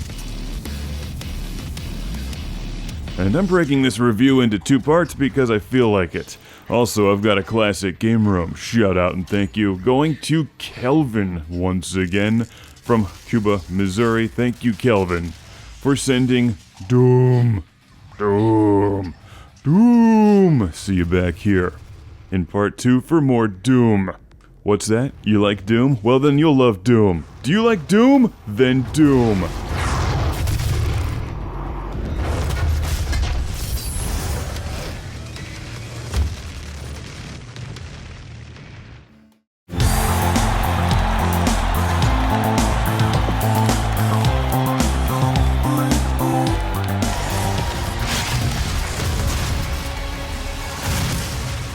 Doom, Doom, Doom, Doom, Doomtastic. More Doom. Welcome to part 2. Well, all of the environments start to look more or less the same after a while. If you stare at them closely, you'll notice many subtle, wonderful details like blood and guts and fire, skeletons, skulls. And my favorite feature, the candles. Hell must have an eternal supply of Pottery Barn gift cards. They buy these things in bulk. It smells like lavender. Doom never smelled so good. You know what this place needs? Some smooth jazz to complement the candles. Go ahead, turn it up.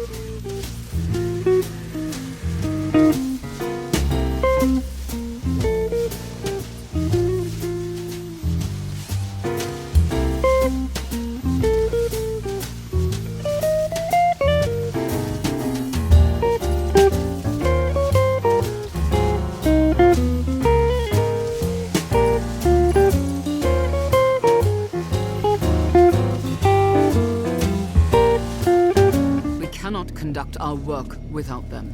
Yes, the candles, crates of them! I cannot focus without my candles. There's a plot, but we don't care. If you want a plot, play Doom 3, which has a great plot, and it's creepy and atmospheric. This one is just, well, action, candles, chainsaws.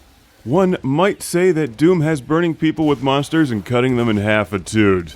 In fact, I'm pretty certain that it does. The weapon selection is really nice. There's 2 shotguns, and all of the weapons have 2 different, like, expansion modes that you unlock during the game. For example, the shotgun has a grenade mode, which is really nice to lob grenades at enemies, watch them, catch them, and explode, and die even though they're already dead, so they're just more dead.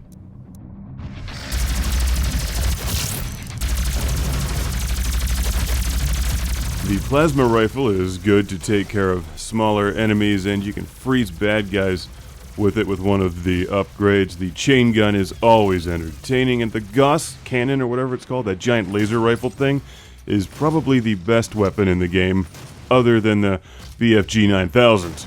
Yes, the BFG makes a return, of course. Sadly, ammo is in short supply.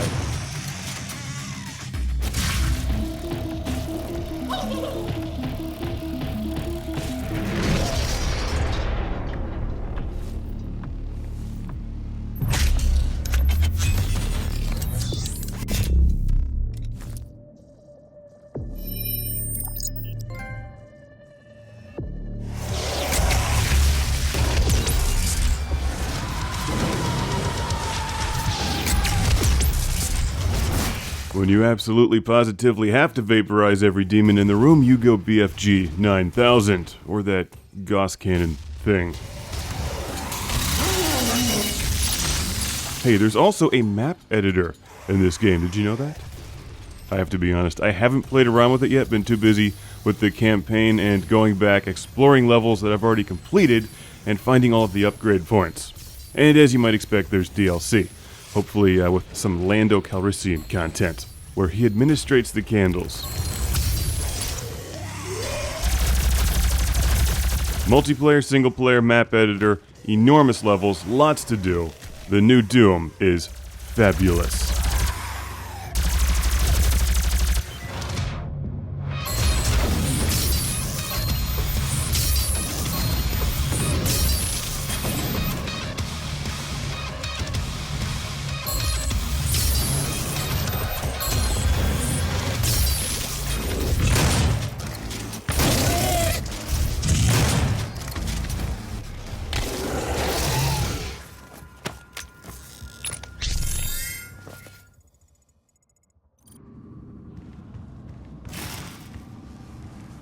The candles make it extra cozy, so thanks again to Kelvin from Cuba, Missouri for sending Doom to the show. You can also get this on PC and Xbox One.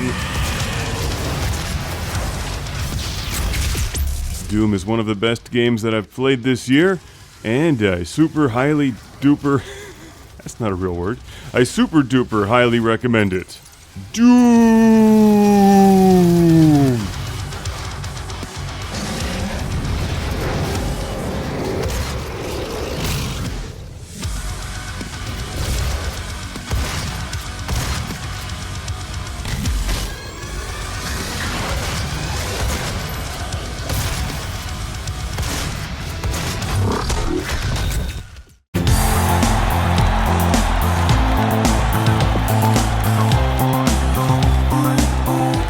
Welcome to Classic Game Room for the review of one of my favorite fighting games of all time. This is Blazblue Chrono Phantasma Extend!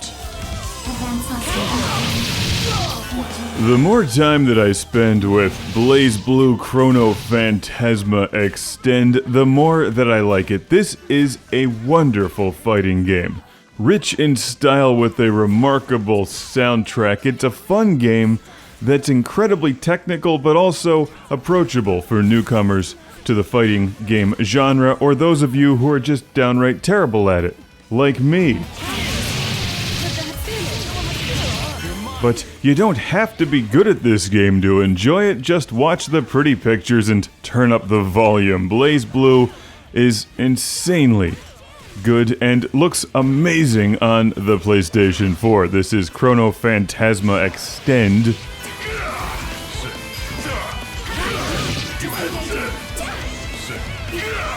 Which appears to be an enhanced version of Blazblue Chrono Phantasma that was originally released on the PlayStation 3 in 2014 in the US.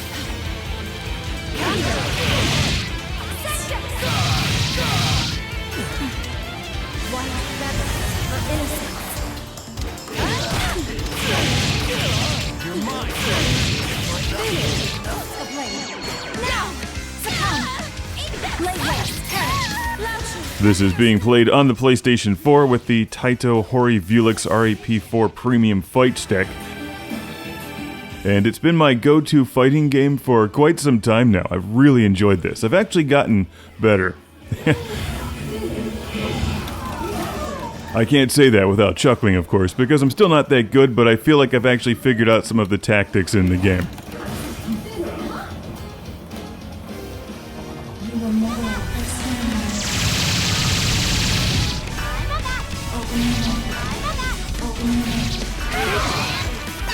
This is a lot like the Guilty Gear series, and I think it has a much nicer look and feel than something newer that's gone into 3D like the most recent King of Fighters game.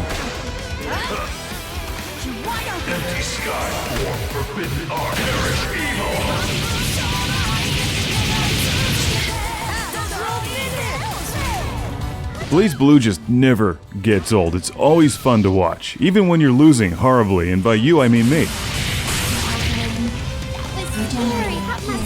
It's a treat for the eyes and the ears. Just like classic Game Room. Rebel 1, action! There's a storyline mode. In fact, there's a couple different storyline mode options. What I'm most interested in is the arcade mode. Just straight up versus, either me versus the computer or me versus another human being. On the couch local multiplayer, or, of course, this has online fighting as well. Please select your character.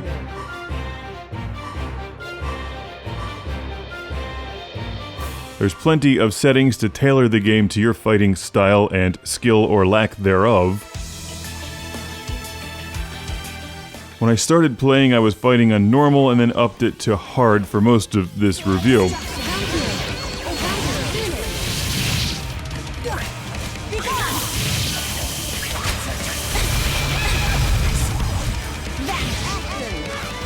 In addition to pretty much everything else about this game, one of the things that I really like is the massive selection of characters.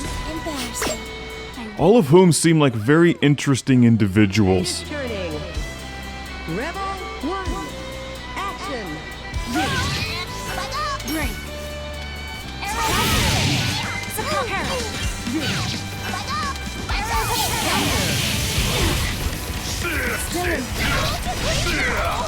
Their fighting styles are, for the most part, all pretty diverse as well. You have a lot of great characters to learn. The fact is, if you like fighting games, I don't think you'll ever get bored with this one. They packed it full of ways to enjoy Blazblue, with the arcade mode, versus mode, online fighting, score attack mode, abyss mode, multiple storylines, and a bunch of unlockables.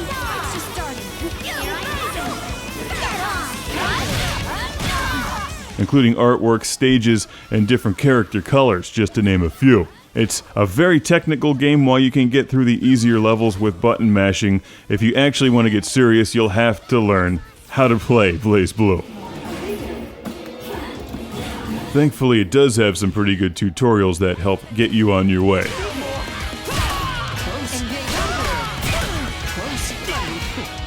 And it's fun. As you can tell, I really like this one, and I've got a big classic Game Room shout out and thank you going to Kelvin from Cuba, Missouri. Once again, thank you for sending Blazblue.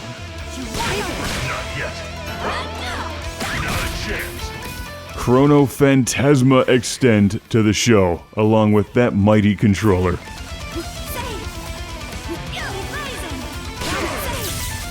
Is this guy Raiden from that Metal Gear Revengeance game? He looks just like him. As you can tell, my favorite characters are the robot girls. Mu-13 is the one who I got the most familiar with because you can hang back with her and just launch things. Mu-12 is far more technical and challenging, but she's a lot of fun to use as well. And Sabaki Yayoi has quickly become one of my favorites. She's also pretty tricky to use, but very powerful.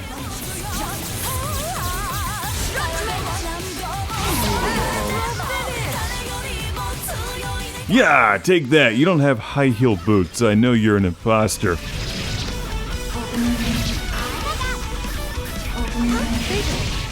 As you can see, the characters have some form of a power bar on the bottom of the screen. When you fill that up, you can execute various special moves.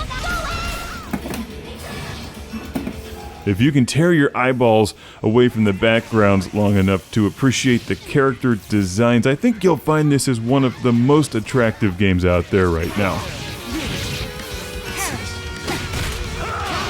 I love that they kept it in 2D, unlike the King of Fighters 14. I like this one better because it looks like a glorified Neo Geo game. And you'll definitely want to turn up the volume as loud as you realistically can.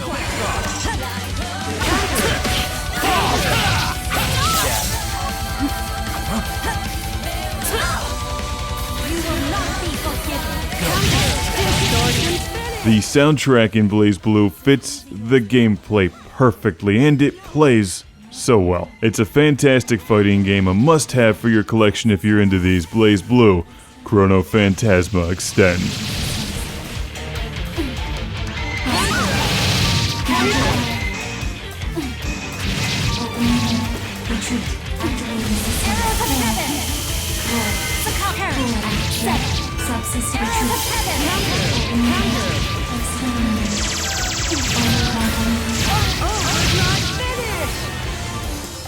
All systems operational. New lose. Rebel 2. Action. Dispatch. Retreat. Ranger. Village. Succumb. Ranger. Activating systems. Succumb. Shutting down. Subsystem retreat. Succumb. Set. Open.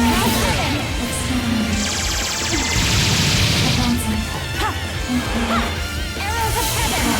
Major damage shutting down. Subsystems finished. Counter! Shutting down.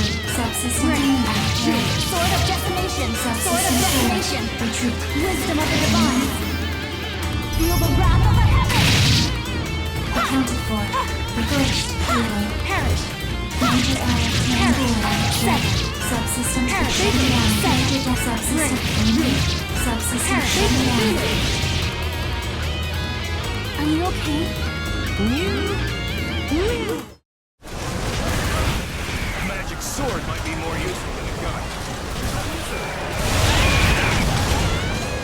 Banished from Earth, Classic Game Room broadcasts from the Intergalactic Space Arcade on its never-ending mission to review everything.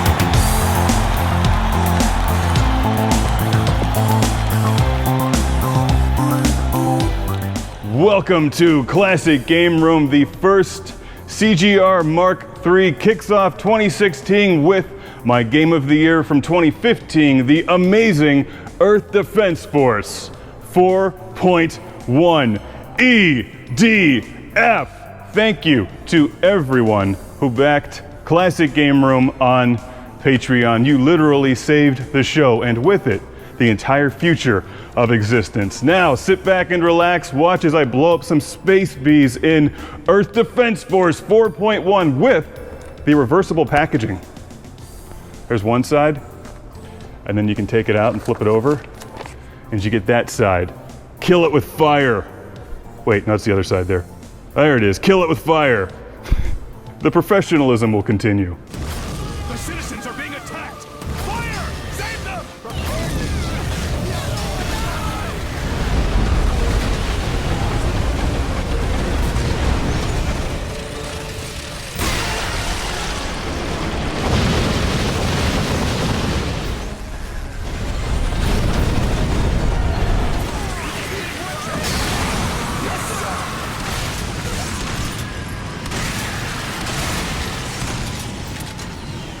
giant spiders, death ants, space bees, and robots. Oh my, it must be Earth Defense Force 4.1 here on the PlayStation 4, the best Earth Defense Force game yet.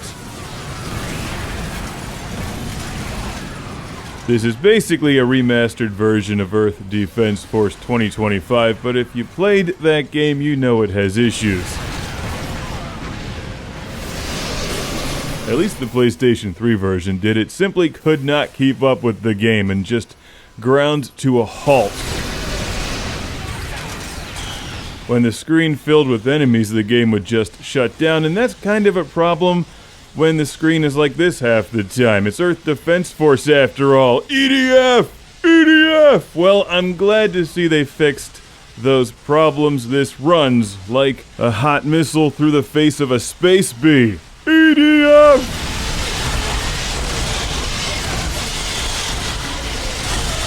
This looks like the kind of game I would enjoy. Do I like it? Do I like EDF? No. No, I don't like it. I love it. I've been playing the hell out of this game. Unlike Earth Defense Force 2017, which was incredible, of course, you get 4 character classes here in Earth Defense Force 4.1. The Ranger, which is the basic guy that just runs around with a missile launcher and machine gun and shoots everything.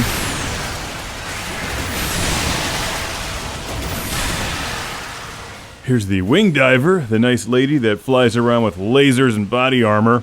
This is the Air Raider, who calls in airstrikes and drops tanks from the sky. And there's the Fencer, who I have not spent time upgrading yet. But the Fencer is big and slow and uses a minigun, and he's awesome. This whole game is awesome. You must own it now.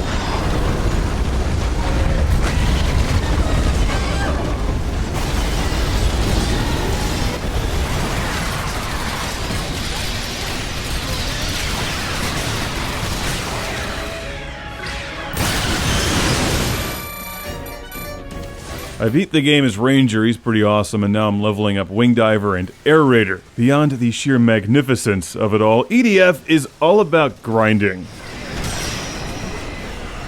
So it's a good thing the game is a lot of fun, since you'll be playing the same missions over and over again at increasingly difficult levels. So what you really want to do is try to play one of the harder levels, like Hardest or Inferno, early on, and collect some good weapons. Because the weapon drops in this game are tough. The only way you get good ones is by playing through some of the most challenging levels, and the ants and the insects and the robots dish out tremendous amounts of damage on Inferno, for example.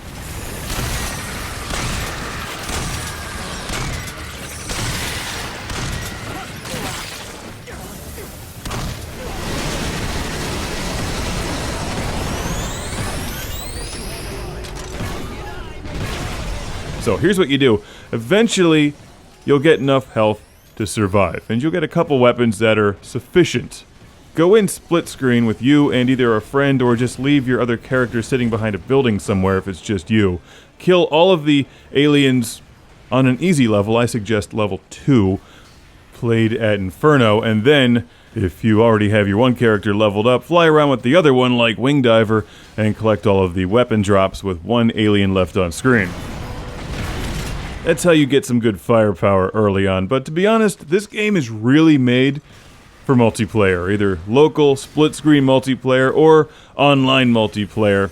There's a great mode where you create a lobby and some friends join in, and you just blow up bugs together. Friendship with lasers. And ladies and gentlemen, do not underestimate the Inferno mode. Even the first mission here is hard as nails. If nails are evil alien space ants eating your eyeballs that you can't kill even with a shotgun because you're usually too busy reloading it. Yeah. What a great game.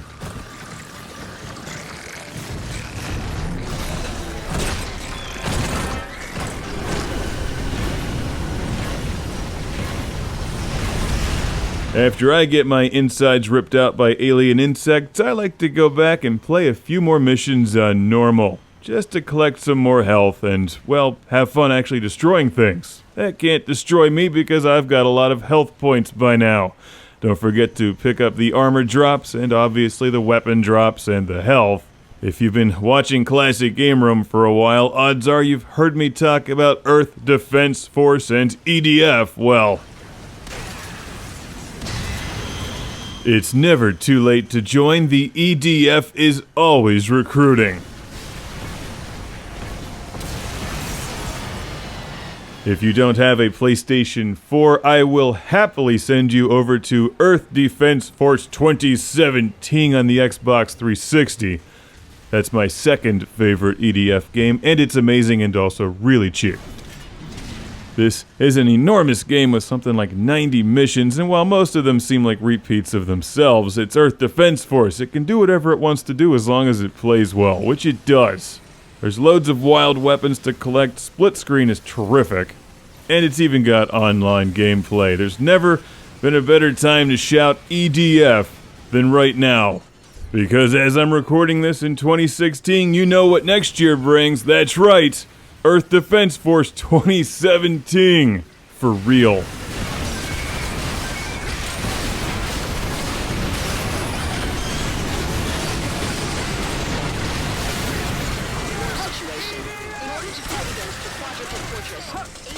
EDF! EDF! Oh, now I'm being eaten by an alien ant. Oh well. There's always next time. It's so fun.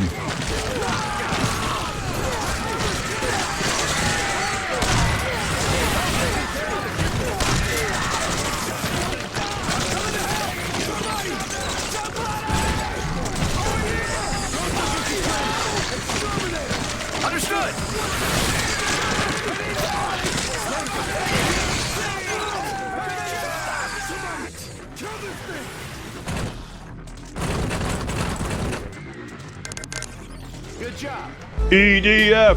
EDF! EDF! There's never a bad time or place to shout EDF, especially in public. If you're somewhere quiet, like a library, a museum, maybe your friend's wedding, just jump up and shout EDF! Everyone is sure to know what you're talking about.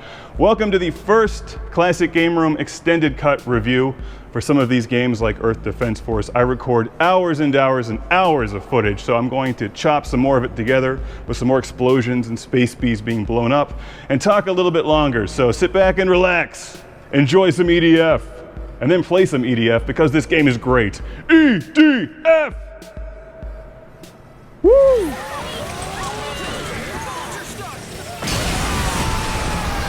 One of the things that really makes Earth Defense Force games worth playing isn't just the gameplay and the absurdity of giant insects and space bees, it's the vast array of ridiculous weaponry that you collect. In this review, you've seen me use the same weapons a lot. When I play as Ranger and I'm out to really kick some ass, I almost always go into battle with a shotgun for close range and a rocket launcher for long range power. Homing missiles are pretty good if you're trying to wipe out a bunch of flying things, but they usually just take too long, so stick to a shotgun for that. The machine gun's pretty good. That's nice because it reloads quickly. The Wing Diver's got some ridiculous weapons to collect, as does the Fencer. And then there's Air Raider. Air Raider is like a totally different animal and gives you a completely different way to enjoy Earth Defense Force because he doesn't play like any of the other characters. Because the Air Raider by himself is very weak. He's actually meant for co-op gameplay because he's more of an assist and support character.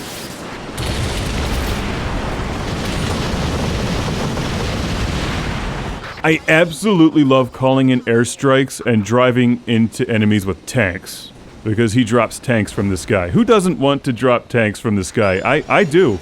I do want to drop tanks from the sky, preferably onto people. Onto people who steal my footage and use it in shitty top 10 videos. Anyway, to conclude a very long extended cut review, this is a fantastic video game. One of my favorites ever, really.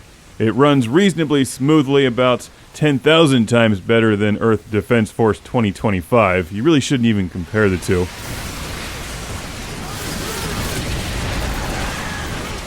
Collecting weapons is a blast. Co-op and multiplayer is amazing. It may start off a bit slowly when you have no armor, but play the easy missions over and over again, collect some armor, and that's when you really get into the game and start collecting some of the bigger weapons at the harder difficulties. Give this one some time, it's just brilliant. And the multiple character classes give you multiple ways to enjoy it. It's Earth Defense Force, and once again, a huge thank you to all of you who backed my Patreon campaign at the CGR Elite Ninja level and higher. I hope you've enjoyed your first extended cut review. Please let me know what you think. And of course, there will be more of them, including the next one, Panzer Dragoon Orda. See you then. EDF.